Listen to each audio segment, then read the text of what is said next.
Hello friends, home cook মঞ্জুতে আপনাদেরকে অনেক অনেক স্বাগত। তো আজ আমি যে রেসিপিটি বানিয়েছি এটা হচ্ছে থোড়ের একটা রেসিপি, থোড়ের ঘন্ট। সম্পূর্ণ নিরামিষ পদ্ধতিতে কিন্তু আমি এই থোড়ের ঘন্টটা বানিয়েছি। তো কিভাবে বানিয়েছি সেটা দেখার আগে আমি থোড়টাকে কিভাবে কেটেছি সেটাই আপনাদেরকে দেখাই। তো দেখুন, থোড়টা কিন্তু মানে খুব নরম কচি, আর যেখানে আপনারা লাল অংশটা দেখতে পাচ্ছেন এটা কিন্তু পচে গেছে এমন কিন্তু না। এটা হচ্ছে মানে থোড়ের খোসাটা একটু মানে ছাড়িয়ে দেওয়া হয়েছে, যার জন্য এখানটা একটু লাল হয়ে গেছে। তো লাল ভাবটা আমি একটু কেটে ফেলে দিচ্ছি। তো দেখুন, থোড়টা কিন্তু একদমই ফ্রেশ, একদমই কচি নরম থোড়। তো এটাকে তো মানে লাল অংশটা কেটে ফেলে দেওয়ার পর আমি এখন থোড়টাকে কেটে নেবো এরকমভাবে গোল গোল করে, পাতলা পাতলা করে কিন্তু দেখুন কাটছি। এরমভাবে খুব থোড়কে যতটা মানে পাতলা কাটা যায় ততটাই কিন্তু রান্না করতে ভালো হয় আর খেতেও ভালো হয়। দেখুন, এইভাবে পাতলা পাতলা আমি স্লাইসগুলো আলাদা, একটার সাথে একটা আলাদা করে নিচ্ছি। তারপর আমি এরমভাবে এর ভেতরে যে একটা সুতোর মতো জিনিস থাকে, প্রত্যেকটা মানে পিস থেকে আমি সেই সুতোগুলো ছাড়িয়ে নিচ্ছি। আর না হলে কিন্তু খাওয়ার সময় ভালো লাগবে না, এই সুতোগুলো যখন মুখে পড়বে খেতে অসুবিধা হবে আর খেতে ভালোও লাগবে না। তো এরমভাবে থোড়ের সুতোগুলো কিন্তু ছাড়িয়ে নিতে হয়, ছাড়িয়ে তারপরে থোড় কাটতে হয়। দেখুন, আমি আরেকবার আপনাদেরকে দেখাচ্ছি। এরমভাবে পাতলা পাতলা করে আমি প্রথমে গোল গোল করে কেটেছি, তারপর সেটাকে আমি আরেকবার এরমভাবে ওই গোল গোলগুলো ছাড়িয়ে নিচ্ছি একটা থেকে একটা। তারপর এর ভেতর থেকে একটা মানে যে সুতোগুলো লেগে আছে সেই সুতোগুলো আমি এরমভাবে টেনে টেনে ছাড়িয়ে নিচ্ছি। তো দেখলেন তো কীভাবে সুতোগুলো খুব সহজে আমি এই থোড়ের মধ্যে থেকে ছাড়িয়ে নিলাম। এই সুতোগুলো কিন্তু মানে রান্নাতে থাকলে একদমই ভালো লাগবে না, এগুলো কিন্তু এরমভাবেই ছাড়িয়ে নিতে হবে। তো তারপর আমি এই স্লাইসগুলোকে এরমভাবে পাতলা পাতলা করে একদম যতটা পারবো ততটা পাতলা করে কেটে নিচ্ছি।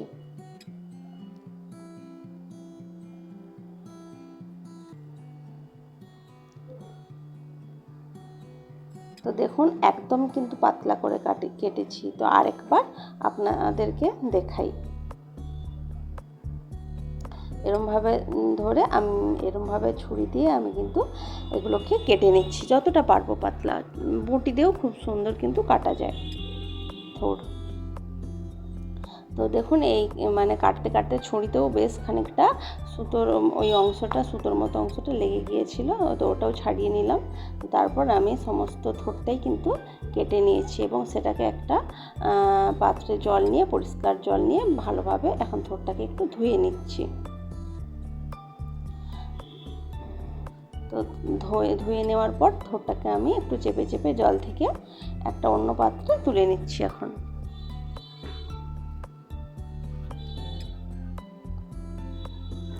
তো দেখুন, থোড়টাকে তো ভালো করে মানে ধুয়ে নিয়েছি পরিষ্কার জল দিয়ে। এখন আমি থোড়টার মধ্যে হাফ চামচ মতো নুন আর হাফ চামচ মতো হলুদের গুঁড়ো নিয়ে নিচ্ছি। এটাকে এখন এর মধ্যে মাখাবো।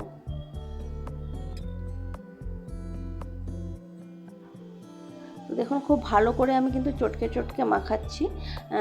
এরমভাবে চটকে চটকে বেশ কিছুটা টাইম নিয়ে, প্রায় 8 থেকে 10 মিনিট এরমভাবে চটকে চটকে চটকে চটকে আমি কিন্তু এটাকে খুব একটা মিহি একটা মানে বানিয়ে নিয়েছি, একটা খুব ভালোভাবে মানে চটকেছি। তো তারপর দেখুন, এটার মধ্যে থেকে অনেকটা জলও বেরিয়েছে। তো এখন আমি রান্নাটা শুরু করব। প্রথমে কড়াইতে আমি সরষের তেল দিলাম। সরষের তেলটা ভালো মতো গরম হয়ে যাওয়ার পর আমি এর মধ্যে একটা শুকনো লঙ্কা, একটা তেজপাতা আর কিছুটা গরম মশলা, এই এলাচ, দারচিনি, লবঙ্গ আর কিছুটা সাদা জিরে দিলাম। এই মশলাগুলো দেওয়ার পর, শুকনো মশলা, গোটা মশলাগুলো দেওয়ার পর ভালো করে ফুটে উঠলে, একটা খুব সুন্দর গন্ধ বেরোলে এর মধ্যে আমি আলুটা দিয়ে নিচ্ছি। ছোটো ছোটো করে টুকরো করেছি আলুগুলোকে, দেখতে পাচ্ছেন। তো এই আলুগুলোকে এখন এই তেলটার মধ্যে দিলাম এবং এটাকে এখন আমি একটু লালচে লালচে করে ভেজে নেব। আলুটা একটু লালচে করে ভেজে নেওয়ার পর এর মধ্যে আমি বেগুনের টুকরোগুলো দিলাম। বেগুনটাকেও একটু ছোটো করে কেটেছি, এটাকেও এখন একটু ভেজে নেব।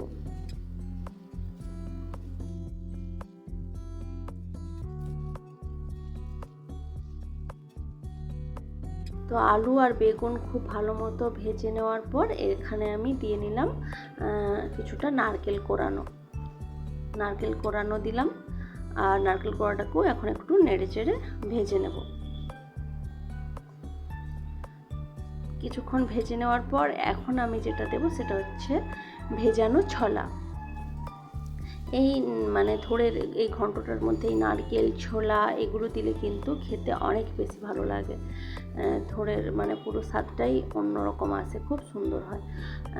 তো এটাকেও একটু নেড়ে চেড়ে ভেজে নেওয়ার পর এখন আমি এর মধ্যে আদা বাটা দিলাম।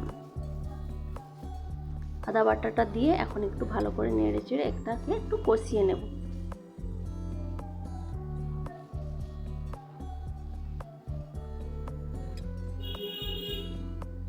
তো এই মশলাটা তো হালকা মানে আদা বাটাটা কষানো হয়ে গেছে। এখন আমি এর মধ্যে জিরের গুঁড়ো অ্যাড করছি, জিরে গুঁড়ো আর ধনের গুঁড়ো।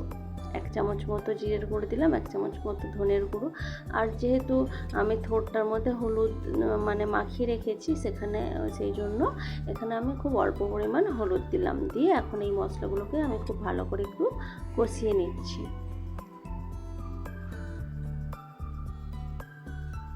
এখনও কিন্তু আমি সেইভাবে কোনো জল টল অ্যাড করিনি, খুব ভালো করে মশলাটাকে একটু কষিয়ে নিচ্ছি।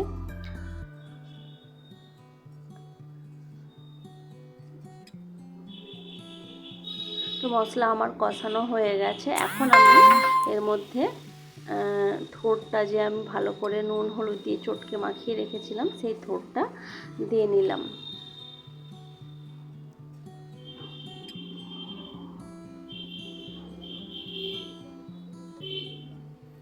থোড়টা দিয়ে খুব ভালো করে কিন্তু আমি এরকমভাবে নেড়ে চেড়ে নিচ্ছি। তো কিছুক্ষণ নেড়ে চেড়ে নেওয়ার পর এর মধ্যে আমি জল অ্যাড করেছি। যেহেতু আলু বেগুন থোড় এই সমস্ত জিনিসগুলোই সেদ্ধ হবে, সেই জন্য জলটা দিলাম আর কিছুটা নুন দিলাম। যেহেতু থোড়ের মধ্যেও আমি নুন মাখিয়ে রেখেছিলাম, সেই ভেবে প্রয়োজন মতো অল্প একটু নুন দিলাম। এখন এটাকে আমি 2টো কাঁচা লঙ্কা দিয়ে নাড়িয়ে চাড়িয়ে নিচ্ছি। তারপর কিছুটা নাড়িয়ে চাড়িয়ে আমি এখন এটাকে ঢাকা দিয়ে দেব। এরমভাবে গ্যাসের আঁচ কমিয়ে প্রায় 5 থেকে 7 মিনিট মতো ঢাকা দিয়ে রেখেছিলাম। তো ঢাকনা খুলে দেখুন জলটা কিন্তু অনেকটাই শুকনো হয়ে গেছে। আর এখন যেটা অ্যাড করছি ওটা হচ্ছে চিনি। এই থোড়ের ঘন্টটার মধ্যে চিনি তো অ্যাড করতেই হবে। চিনি যদি না দেওয়া হয় খেতে ভালো লাগবে না, একদমই ভালো লাগবে না। এই চিনিটা দিলে তবে খেতে অনেক বেশি ভালো হবে, মিষ্টি মিষ্টি হালকা হবে। তো খুব বেশি যে চিনি দিতে লাগে তা নয়, অল্প একটু দিলে রান্নার টেস্টটা অনেক ভালো আসে। তারপর আমি এটাকে খুব ভালো করে খুন্তির সাহায্যে, যেহেতু এটা আমি থোড়ের ঘন্ট বানাচ্ছি, একটু ভালো করে ঘেঁটে নিলাম।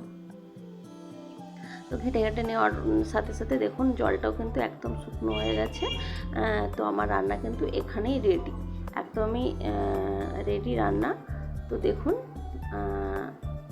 দেখতেও অনেক ভালো হয়েছে আর খেতে তো কোনো কথাই নেই, ভীষণই ভালো হয় খেতে। যদি রেসিপিটি আপনাদের ভালো লাগে তাহলে লাইক কমেন্ট শেয়ার করবেন এবং সাবস্ক্রাইব করে আমার পাশে থাকবেন। প্লিজ অনুরোধ করছি সাবস্ক্রাইব করে আমার পাশে থাকবেন। এবং আমার চ্যানেলে আরও অনেক রান্নার ভিডিও আছে, চাইলে আপনারা সেগুলোও দেখতে পারেন। তো আজকের ভিডিওটা এই পর্যন্তই থাক, দেখা হচ্ছে অন্য কোনো দিন অন্য কোনো ভিডিওর সাথে। Tata bye bye.